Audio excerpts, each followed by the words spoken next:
তো দীপাবলির সাফ সাফাই তো চলছে, এদিকে দেখো বসে দিয়েছি রান্না আর এদিকে সাফ সাফাইও চলছে। তো এখানে দেখো এই যে দেয়ালে আগের যে ওয়ালপেপারগুলো লাগানো ছিল সেগুলো আমার হাজব্যান্ড তুলে ফেলাচ্ছে। এই যে দেখো দেয়ালগুলো প্রচণ্ড খারাপ হয়ে যায়, আর আগে এখানে ফাটা ফাটা আছে সেগুলো আমার হাজব্যান্ড একটু বন্ধ করে নিচ্ছে। তো এদিকে আমি রান্নাটাও করে নিচ্ছি, এখানে কাঁচকলা দিয়ে মাছের সবজি করব আর ডাঁটা দিয়ে মাছের সবজি করব। সবজি তো অনেক পুরনো ঘর বাড়ি, তো মানে প্রতি বছর বৃষ্টির পরে এরকম খারাপ হয়ে যায় দেয়ালগুলো। তো সাফ সাফাই চলছে প্রায় 6-7 দিন হয়ে গেল, রোজই অল্প অল্প করে করি। আমার মেয়ে ফোন করে বলবে এখনও সাফ সাফাই কমপ্লিট হয়নি, আর কদিন পরে তো আমরা চলে আসবো, তারপরে যেন কোনো সাফ সাফাই বাকি না থাকে। তো ওরা আসলে পরে ওদের আর কি ওরা যেটা খেতে চায় সেটা বানিয়ে দিতে হবে।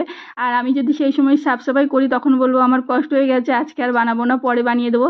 তো তার জন্য ওরা বলছে আর কি তাড়াতাড়ি সব কিছু কমপ্লিট করে নাও। এখানে দেখো এমনি সব কিছু কমপ্লিট হয়ে গেছে, এদিকে খালি মানে ওয়ালপেপারটাই লাগানো বাকি আছে।